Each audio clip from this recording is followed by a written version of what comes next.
Hi, I'm Dr. Gilma Bodley, and welcome to Doc Says, a health mini-series by the BVI Health Services Authority. In just a few minutes, we'll explore health topics that matter most to you, answer your questions, and share real, reliable advice to support your well-being. Today's episode is all about anxiety, what it is, how it affects us, and what we can do about it. Let's dive in.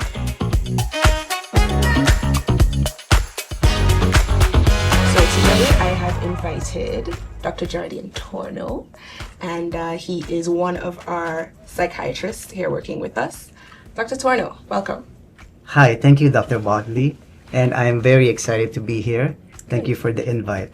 So anxiety in the British Virgin Islands, everywhere around the world, actually, particularly in this day and age with social media and everything that's going on, is very high and on the rise, particularly in our younger generation. So can you tell me more and give me and define what anxiety is?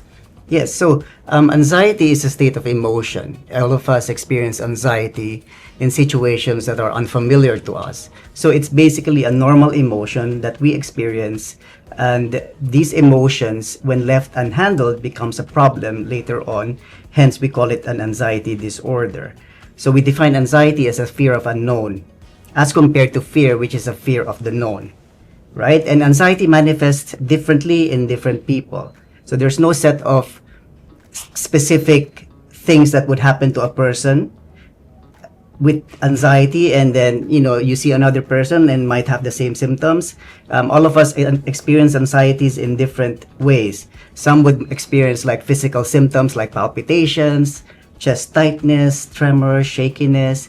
Some would have problems with concentration. Some would have increase in blood pressure, unmanageable blood sugar, and all of those things. So, but some of those symptoms that you mentioned, the palpitations, like your heart racing and the sweaty palms and things like that. Some people just say, oh, that's just nerves, That's just nerves. That's not a big deal. When does it become a big deal? When does it become a problem that it affects their life? That's a very good question, because as I've said, the anxiety is a normal emotion. Like if you forget to study for an exam, the moment you entered the room, you would feel anxious because you might not answer the exams well, right? But it becomes when it becomes uncontrollable, like for example, you're just sitting there and all of a sudden you would feel anxious for no reason, and it would affect your work. It would affect the quality of your life. It would affect relationship. It affects the other domains of your personality, like you suddenly become irritable, or you're not performing well. Then that's when you have to ask yourself, okay, is this still a normal anxiety, or is this something that I need to see somebody about? Okay, all right. Now, I work in the ER. I call you a lot. So the kinds of cases that would bring people to the ER where they think that something's dreadfully wrong. They have this funny feeling in their chest and their heart is racing. They can't breathe. Their sweaty palms, they'll say, doc, I'm having chest pain. And in the ER, we take chest pain very seriously. One of the first things we do, we'll do an ECG. We put the little stickies on your chest, and we do the little tracing of your heart. We, particularly depending on your age group, your age range, we do lots of other different tests to make sure that it's actually not a heart issue. And once we've ruled that out, then we can start talking about other things in their life. Other things that may have triggered it. Was there anything you were doing? Did you just get off a stressful phone call with a family member? Yes. And were those things that started that pain? And so we end up having, even in the ER, having to have those kinds of conversations in the ER. One of the things with Doc Says is that people send in questions, and one of the questions with that, in terms of once we have diagnosed that it's more than likely anxiety that they're experiencing, would be are there any natural ways to manage this anxiety without medication? Okay, before I answer that, I'm glad that you said that people who come to see a doctor with anxiety gets examined very carefully, because it is important that people with anxiety get examined medically, because there are other medical conditions that can bring about the same symptoms. So we have to eliminate each one of them before we tell them that, okay, this is psychological and that you need to see a psychiatrist, because people wouldn't really accept right away that it is in your head. People wouldn't want to hear that. Right. People would like you to do medical tests and then tell them that everything is okay and then, maybe see a counselor afterwards. Right. So that's very good that you have, said that, and that is, very important. Now, there are a lot of ways that we can manage anxiety depending on the severity.